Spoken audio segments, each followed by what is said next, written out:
ሰላም እንደምን አላችሁ ተመልካቾቻችን። በዚህ ሰሞን ያገኘናቸው መረጃዎች ወደ እናንተ እናደርሳለን። ለዚህ ዩቲዩብ ቻናል አዲስ ሆናችሁ ሰብስክራይብ በማድረግ ቤተሰብ ሆኑ። ያላችሁን ሀሳብ አስተያየት በሀሳብ መስጫ ሳጥን ላይ ጻፉልን።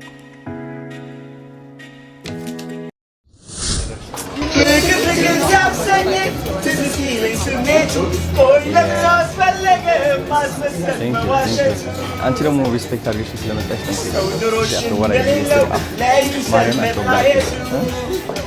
በዛው ተከብረ ተቀመጥ።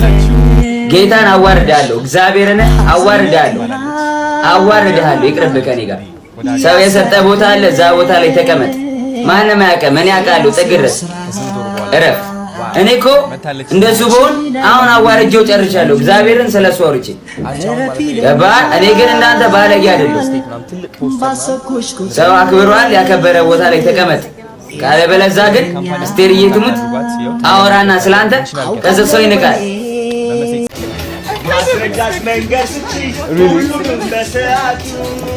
ላይቭ ግን አየሽው ትናንትና? until 8 o'clock እውነት በጣም ቀልብ ያለው ልጅ ነው። በስመ አብ እኔ ውስጤ ተንዘፈዘፈ። አናግሩት ብዬ ያናገርኳቸው። በጣም የሚገርም ልጅ ነው። እውነት በጣም የሚገርም ልጅ ነው። በጣም የዋህ ልጅ ነው። በጣም ያሳዝናል። በቃ አድማ ትችላለህ ጌታን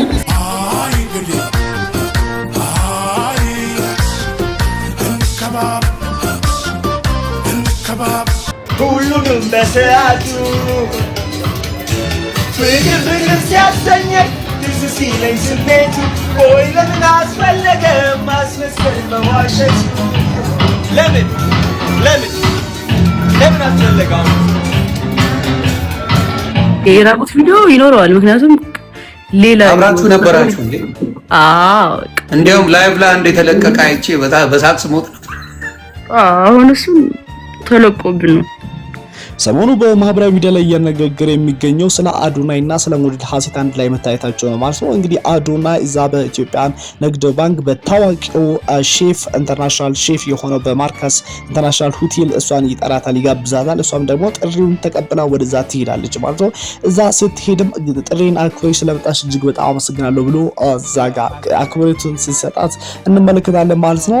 ከዛ በኋላ ነው እንግዲህ የኢትዮጵያ ሕዝብ በሙሉ አንድ ላይ ቢሆን እጅግ በጣም ያምራል የሚሉ ብዙ ሀሳቦችን ማንሳት የጀመሩና ብዙ የፍቅር ሀሳቦች መግለጽ የጀመሩት ነው ማለት ነው። አዶናይ እንደምታወቀው ከጃኒ ጋር በፍቅር መቆየቱ ታወቃልና ግን በአንድች አጋጣሚ ከሷ ጋር መለያየት ችሏል ማለት ነው። እንደሚታወቀው ጃኒ ከዚህ በፊት ከጆን ዳንኤል ጋር የፍቅር ጊዜ እንደነበራትና በፍቅር አብሮ እንደነበሩ እናውቃለን። ነገር ግን ከጆን ዳንኤል ከተለየች በኋላ ከአዶናይ ጋር በፍቅር በጣም ረጅም ጊዜ ማሳለፋቸውና በፍቅር የኢትዮጵያን ሕዝብም ደግሞ ሲያስደስቱና እኛን ራሱ እንዴት እነዚህ ሰዎች ቢጋቡ ደስ ይላሉ የሚል መላምቶችና ግምቶች ስናስቀምጥ ነበረ። ይሁን እንጂ ግን የሆነ ጊዜ ላይ ካስታውሳችሁ ጥምቀት አብሮ ለማክበር ወደ ጎንደር በሄዱ ጊዜ ነበር ያለ ጆን ዳንኤል ደውላ ራቁቴን ማም ላይ ያወራችሁ ማለት ነው ጃኒ። ከዛ በኋላ ግን ያ ቪዲዮ በጆን ዳንኤል ተለቀቀ ወጣ። አዶናይ ያንን ሲያይ እጅግ በጣም መቋቋም አቃተው፣ እጅግ በጣም ስለከበደው ከዛ በኋላ እንግዲህ ብሬክ አፕ አድርጉ ማለት ነው ከጃኒ ጋር። ከዛ በኋላ ነው ይሄ ከሀሴት ጋር መጣመር የመጣው ማለት ነው። ብዙ ሰዎችም ደግሞ ሀሳባቸውን ሲሰጡ ሞዴል ሀሴት ያው እንደሚታወቀው በኢንተርናሽናል ታዋቂ ነችና ኢትዮጵያን ስም ደግሞ በብዙ ዓለም መድረኮች ላይ ያስጠራች ቆንጆ እንስታችን ነች። አዶናይም ደግሞ ኢትዮጵያ ውስጥ ካሉ በጣም ወጣት ቲክቶከሮችና እጅግ በጣም ተጽዕኖ ከሚፈጥሩ ለዛም ደግሞ በፖዚቲቭ ኢምፓክት ማለትም በበጎ ጥሩ ነገሮች ተጽዕኖ እየፈጠሩ ከሚገኙ ወጣቶች አንዱ ነውና እነዚህ ሰዎች ቢጣመሩ ከአቋማቸውም ሲታይ ፊዚካል አፒራንሳቸውም መልከ መልካም የሆኑ ሎጋናቸው ለተውምና ቢጣመሩ እኛው የኢትዮጵያ ሕዝብ በጣም እንደሰታለን። ምን አለበት አንድ ላይ ቢሆኑ ብሎ ብዙ ሰዎች ሀሳባቸውን ሲያነሱ እንመለከታለን ማለት ነው። እንግዲህ በኢትዮጵያ ንግድ ባንክ ማለትም በሼፍ ማርከስ ኢንተርናሽናል ሆቴል አብሮ መታየታቸውና አብሮ የምሳ ጊዜ ግብዣ በነበራቸው ጊዜ አብሮ ሲያወሩና አብሮ ታይተዋልና ይሄ ነገር ደግሞ እጅግ በጣም በብዙዎች ዘንድ አነጋጋሪ ሆኗልና ብዙዎች አንድ ላይ ይሆናሉ ተብለው እየተጠበቀ ነው። በምስጢርም ደግሞ የፍቅር ግንኙነት ጀምሯል ብሎ አንዳንድ ሀሜቶች እንግዲህ ሲነሱ እንመለከታለን። ከዚህ ጋር ተያይዞ ይመስለኛል እንግዲህ ጃኒ እንከባበሩ ብላ እንደዚህ አይነት ቪዲዮ ይሰራችሁ። ይሄ ማለት ጃኒ አሁንም ልባ ከአዶናይ እንዳልቆረጠ የሚያስታውቅ ነው። ከዚህ ጋርም ተያይዞ እንደምታውቁት ጋሽ ሰለሞን ተካ ብዙዎቻችሁ ታውቃላችሁ፣ እጅግ በጣም ታዋቂ አርቲስት ነው። በጣም ዝነኛ ከሚባሉ የፊልም ተዋንያን አንዱ ናቸው ማለት ነው። እንደምታውቀው አዶናይ ከዚህ በፊት እሱ ሽልማት እንዲሸለም አድርጎ ነበር። የመኪና ሽልማት ወይም ደግሞ መኪና እንዲገዛለት አድርጎ ነበር እዚህ ሶሻል ሚዲያ ማለትም ማህበራዊ ሚዲያው ላይ ቅስቀሳ በማድረግ ነው እንግዲህ አዶናይ ስለዚህ ለሱ ትልቅ ወዳጁ ነው ማለት ነውና በዛን ጊዜ ካስታውሳችሁ ለጋሽ ሰለሞን ተካ መኪና ሲገዛለትና መኪና ሲሸለም በዛን ጊዜ ጃኒና አዶናይ አንድ ላይ ነበሩና ጃኒም ያው የሷን ድርሻ ነበር እዛ ፕሮግራሙን ለማስተባበር ያው አዶናይ አንበሳ ድርሻ እንዳለ ሆኖ ማለት ነው።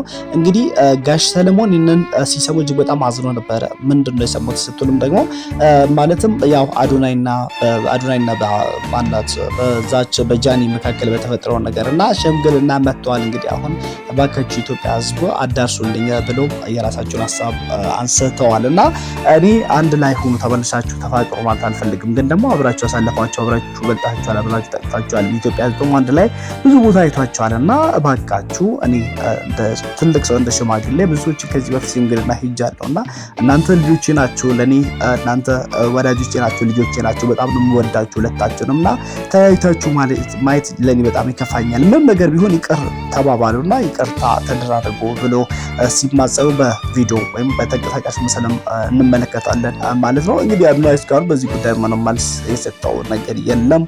አዶናይ እንግዲህ አሁን ልቡ ሐሴት ላይ ነው። ከዚህ በኋላ እንግዲህ ትኩረቱ እሷ አቱራለች ብሎ ሀሳባቸውን የሚያነሱ ሰዎች ይኖራሉ። እንግዲህ ሐሴትም ደግሞ የሆነ የእሽታ ፊት የሆነ አዎንታዊ የሆነ ፊት ስታሳይ እንመለከታለን። በሱ እንደተደመመችም በቪዲዮ መግቢያ ላይ እንዳሳየኋችሁ እንግዲህ ሀሳቧን ስታነሳ እንመለከታለን። ስለሷ ጥሩ ነገሮች ስትናገር እናያለን። ሁለቱም ሰዎች ስናያቸው እንግዲህ አዶናይ አሁን በበጎ ተግባራቶቹ እጅግ በጣም ኢትዮጵያ ውስጥ ተጽዕኖ እየፈጠሩ ከሚገኙ ወጣቶች ግንባር ቀደም ነው። እሷም ደግሞ እንግዲህ በዓለም አደባባይ የኢትዮጵያን ስም ያስጠራችና በሞዴሊንግ ዘርፍም ደግሞ በዓለም መድረክ ላይ ተወዳድራ የኢትዮጵያን ስም ያስጠራችና ከዓለም ሁለተኛ ሆና ከአፍሪካ ደግሞ አንደኛ በመሆን ሚስ ወርልድ አፍሪካም ተብላለች። እንግዲህ ታዋቂዋ ሞዴል ሐሴት ደረጀ ማለት ነው። እንግዲህ ሁለቱም አንድ ላይ ቢጣመሩ ቢሆኑ ምን አይነት ጥብረት እንደሚፈጠር እንግዲህ ምንም መገመት አያቅተንም። ከዚህ በፊት በተለያዩ ኢንተርቪዎች በተለያዩ ቃለ መጠይቆች ላይ እሷ እንደተናገረች ከሆነ ፍቅረኛ እንዲላትና ሲንግል እንደሆነች ተናግራ ነበረ። እንግዲህ አዶናይ አሁን ከጃኒ ሲለቀቅ ምናልባት እግዚአብሔር ነው ያዘጋጀለት የሚሉ ሰዎች አለው። ምናልባት አንድ ላይ ሲሆኑ በጣም ጥሩ ጥምረት ይሆናል። እንግዲህ እኔም ከደግ ጀምሮ ጥሩ ግምት አለኝ አብሮ ቢሆኑ። አንደኛ ሁለቱም እሷም ሃይማኖቷ ፕሮቴስታንት ነች፣ በጣም ታማኝ ልጅ ነች፣ በጥሩ ቤተሰብ ያደገችና ጥሩ አስተዳደግ ያላት ልጅ ነች።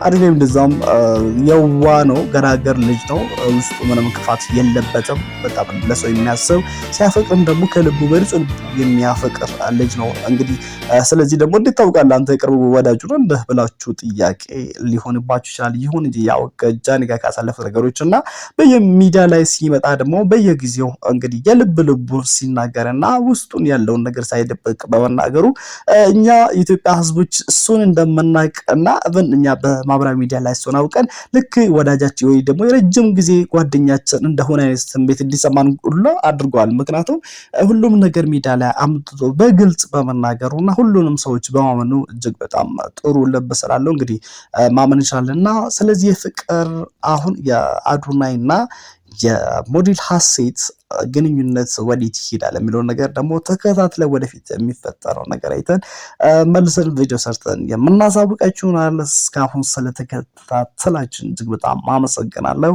ለዚህ ዩቲዩብ ቻናል አዲስ ሆናችሁ ሰብስክራይብ በማድረግ ቤተሰብ ሆናችሁ እንዳረሱ እኔ ፍሮምስስ ወንድማችሁ ነኝ። ወዳችኋለሁ። ሰላም ሆነልኝ።